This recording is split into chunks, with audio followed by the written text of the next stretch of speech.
Welcome dear students, welcome to the biology online tutorials. Dear class 11th, today I will start with a new chapter and introduce you about the cell, the basic unit of life. So let's start with the chapter number 9, class 11, cell, the basic unit of life.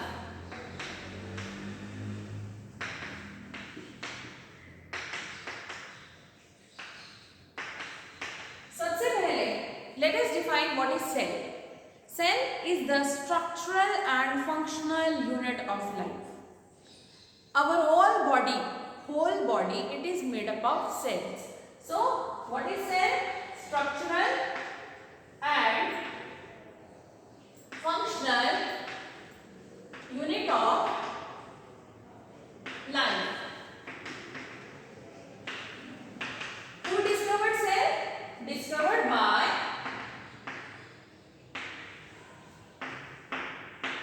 Robert Hooke. Very important. Discovered by Robert Hooke. Now, who controls the cell? Who controls the cell? Cell is controlled by nucleus. Very important. Cell is controlled by nucleus. And किसने discover किया था nucleus? Discovered by Robert Brown. Don't get confused. It's Robert Brown. ठीक है, ये कुछ journal introduction है जो आपको पता होनी चाहिए. Very important for the competition point of view and also for the school exams. तो नेक्स्ट आता है आपका सेल थ्योरी. सेल थ्योरी किसने दी थी? Cell theory was given by Schleiden and Schwann. Schleiden and Schwann, but modified by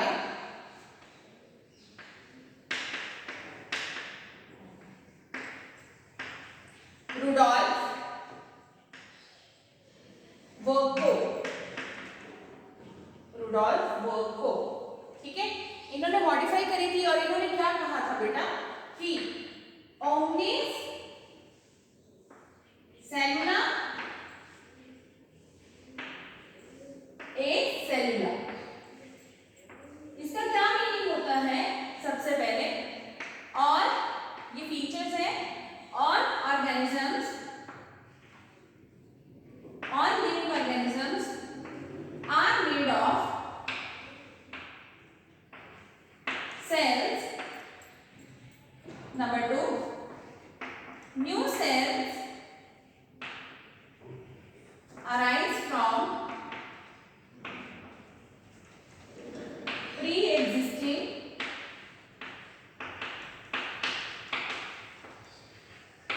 cells. ठीक है, new cells arise from the pre-existing cells. So therefore it is modified by Rudolf Virchow. अब हमारे पास बहुत सारे type of sales होते हैं. Like अगर हम बात करते हैं largest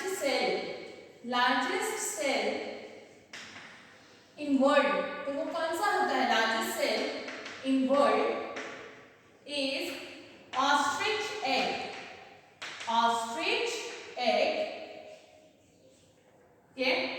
it is ostrich egg and smallest is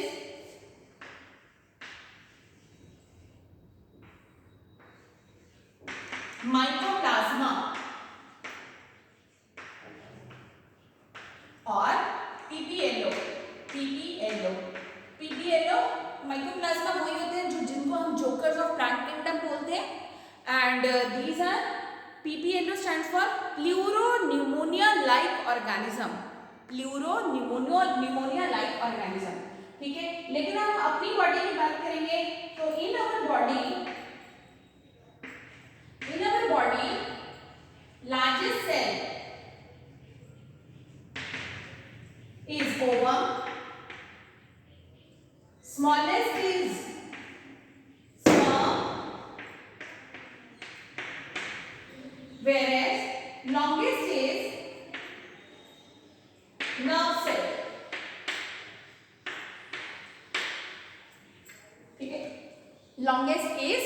nerve cell.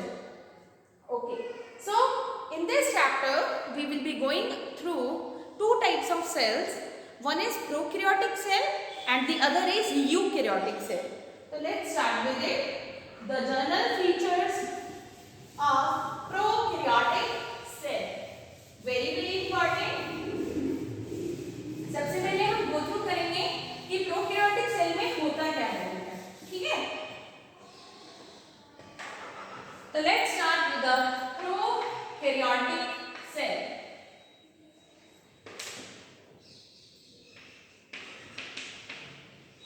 Number 1, no well-defined nucleus.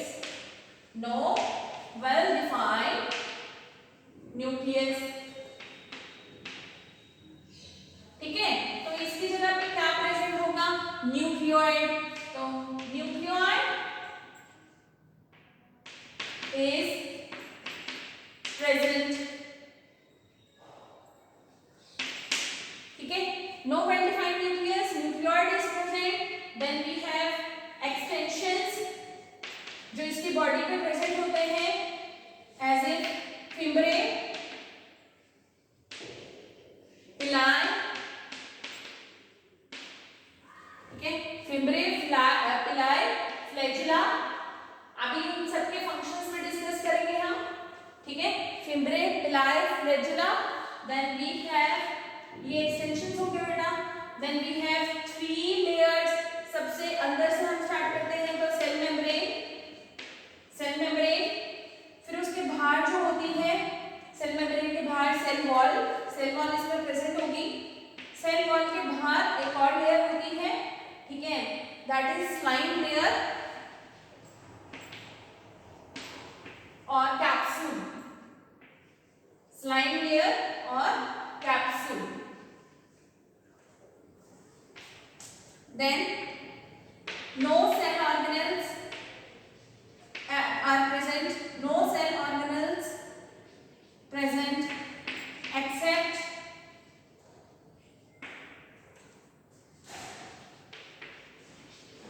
Ribosomes. सिर्फ राइबोसोम्स इनमें प्रेजेंट होते हैं, बाकी और प्रेजेंट नहीं होता, ठीक है? And they are very small. Small होते हैं ये.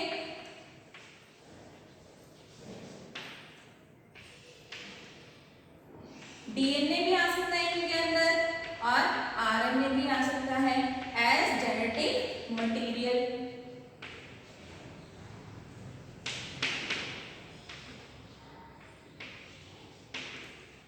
डीएनए और आरएनए एज जेनेटिक मटेरियल.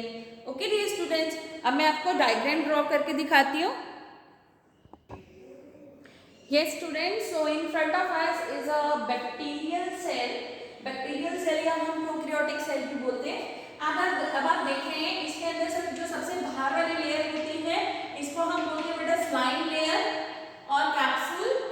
ठीक है, स्लाइम लेयर और कैप्सूल. जो स्लाइम लेयर और कैप्सूल होता है, अगर सॉफ्ट जेलेटिनस शीट है तो स्लाइम लेयर प्रेजेंट होती है. अगर हार्ड टफ कोटिंग होती है तो उसे हम बोलते हैं कैप्सूल. ठीक है, इसका मेन पर्पस क्या होता है? Resistance against viruses, resistance against antibiotics. ठीक है, डेसिकेशन में, लॉस ऑफ वाटर में हेल्प करता है. ठीक है, देन उसके अंदर ये जो होती है, ये होती है हमारे पास सेल वॉल. सेल वॉल किस चीज की बनी होती है? It is made up of peptidoglycan. Very important, peptidoglycan. ठीक है, सेल वॉल एंड जो कि प्रोटेक्शन में हेल्प करती है, स्ट्रेंथ में, रिजिडिटी में. देन उसके अंदर होती है प्लाज्मा मेम्ब्रेन. प्लाज्मा मेम्ब्रेन और सेल मेम्ब्रेन की जिसे हम बोलते हैं, it helps in entry and exit of materials. ठीक है, entry and exit of materials. यही जो प्लाज्मा मेम्ब्रेन होती है, ये कई बार ऐसे मर्ज हो जाती है और इनकी इन्वेजिनेशंस को हम बोलते हैं मीसोसोम्स.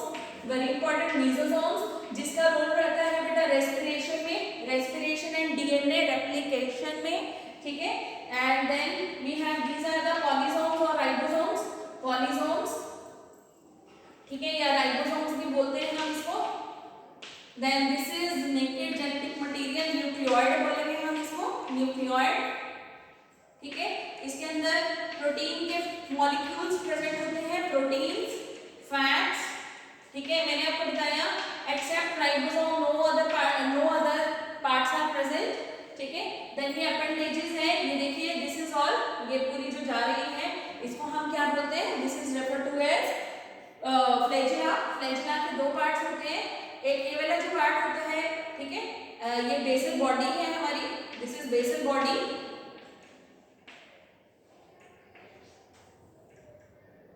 बेसल बॉडी, एंड ये वाला जो पार्ट है ये फिलामेंट, एंड ये पूरा जो है ये क्या है, फ्लैजिला। फ्लैजिला के दो पार्ट्स हैं बेटा, बेसल बॉडी एंड फिलामेंट, ठीक है।